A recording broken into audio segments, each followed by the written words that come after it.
கனிராவுத்தர் குளத்துலேருந்து நாங்கள் வரோங்க. கிட்டத்தட்ட 4.5 வருஷத்துக்கு முன்னாடி வந்து எங்களுடைய பூமிதாரர்கள் இடத்துல வந்து பஸ் ஸ்டாண்டுக்காக நிலத்தை வந்து வாங்குறதாக சொல்லியிருந்தாங்க கவர்மெண்ட்டு. ஸோ அதுக்குண்டான வேலைப்பாடுகள்லாம் நடந்துச்சு. ஸோ அதுக்கு உண்டான முயற்சிகள் எல்லாம் மினிஸ்டர் செஞ்சாங்க. ஸோ அதுக்கு வந்து மேலிடத்துல எல்லாத்தையுமே கொண்டு போனாங்க. ஸோ 4 வருஷமாக இந்த ப்ராஜெக்ட்டுக்குண்டான வேலைகள் எல்லாமே நடந்துக்கிட்டே இருக்குதுன்னு சொல்லி சொன்னாங்க. ஆனால் 4.5 வருஷம் ஆயுமே அது வந்து அதுக்குண்டான ஒரு முற்றுப்புள்ளி இல்லாமல் அது முடிஞ்சிருச்சு.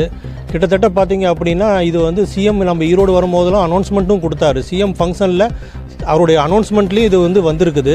ஸோ அவர் என்ன சொல்லி சொன்னார் அப்படின்னா, இது வந்து மக்களுடைய பயன்பாட்டிற்காக வந்து சோலாரில் ஆல்ரெடி வந்து ஒரு பஸ் ஸ்டாண்டு இருந்துச்சு. ஸோ அதுக்கப்புறம் வந்து அதுக்கு இணையாக வந்து கனிராவத்தில் ஒரு பஸ் ஸ்டாண்டு கொண்டு வந்தால் தான் இதில் வந்து எங்களுக்கும் பிரயோஜனம்னு சொல்லி சொன்னாங்க. ஆனால் இது வரைக்கும் பஸ் ஸ்டாண்டு உண்டான ப்ரப்போசல் எதுவுமே நடக்கலை. ஆனால் அதுக்குண்டான பேப்பர் டாக்குமெண்டேஷன் எதுவுமே ப்ரூஃப் எங்களுக்கு எதுவுமே கொடுக்கல. இது வரைக்கும் இன்றைக்கி தேதி அனௌன்ஸ்மெண்ட் பண்ண போகிறாங்க. இதுக்கு 4.5 வருஷம் நாங்கள் வந்து ஒரு பிரயோஜனம் இல்லாமல் அதில் நம்பி எத்தனையோ குடும்பங்கள், ஒரு 29 குடும்பங்கள் அதில் வந்து அவதிப்பட்டிருக்கிறாங்க. ஸோ அதனால் வந்து எத்தனையோ பேர் அந்த இடத்த விற்க முடியாமல் தவிச்சிட்டு இருக்கிறாங்க. இப்போ வந்து ஜியோ பாஸ் பண்ணி அது வந்து சரண்டர் ஆயிடுச்சு கவர்மெண்ட்டோட இடத்துல. இப்போ அதை வந்து நாங்கள் அந்த இடத்த மீட்டு கொடுக்க சொல்லி நாங்கள் வந்து கவர்மெண்ட் இடத்துல வந்து மினிஸ்டர் இடத்துல வந்து நாங்கள் முறையிட்டு போயிருக்கிறோம்.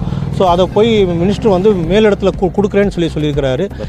பஸ் ஸ்டாண்டுக்கு இப்போ வந்து நாங்கள் இப்போ இடம் கொடுக்க போகிறதில்லாக வந்து நாங்கள் முடிவு பண்ணியிருக்கோம். எங்கள் குடும்ப சார்பாக வந்து நாங்கள் வந்து பஸ் ஸ்டாண்டுக்காக இந்த இடத்த வந்து நாங்கள் வாபஸ் பெறதுக்காக நாங்கள் வந்து மனு கொடுத்துட்டு போயிருக்கிறோம் மினிஸ்டர் இடத்துல. வரக்கூடிய திங்கட்கிழமை நாங்கள் காலையில் போய் கலெக்டர் இடத்துல இதை வந்து நம்ம வந்து இந்த மனுவை கொடுக்கலான்னு சொல்லி வந்து முடிவு பண்ணி வச்சுருக்கிறாங்க. ஸோ அதற்காக நாங்கள் வந்து மினிஸ்டரை சந்திக்கிறதுக்கு அவர் வீட்டுக்கு வந்தோம்.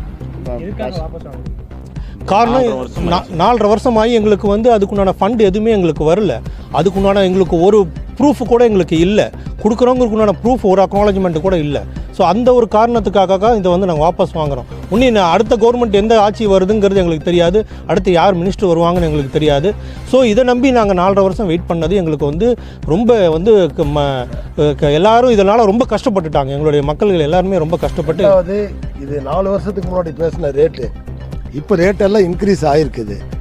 மறுபடியும் வந்து அவங்க வந்து இதே ரேட்டில் உட்காந்துட்டு இருந்தாங்கன்னா எங்களுக்கு வந்து பிரயோஜனமே இல்லை. என் பேர் சாதிக்கு, முகமது சாதிக்கு. என் பேர் Mohammed இம்ரானுங்க. Ray-Ban Meta AI Glass இப்போ ஈரோட்லயும் வந்தாச்சு. தென்னிந்தியாவிலேயே முதன்முறையாக பிரைட் ஆப்டிகல்ஸ் இதை ஷோகேஸ் பண்ணிருக்காங்க. 53 வருடங்களாக மக்களின் நம்பிக்கையை பெற்ற பிரைட் ஆப்டிகல்ஸ் 1 மாதத்துக்கு ஸ்பெஷல் ஆஃபர். அதிநவீன தொழில்நுட்பத்துடன் இலவச கண் பரிசோதனை. நீங்க வர வேண்டிய இடம் ஈரோடு GH ஆப்போசிட்ல இருக்கும் பிரைட் ஆப்டிகல்ஸ். கான்டாக்ட் 90478 90099.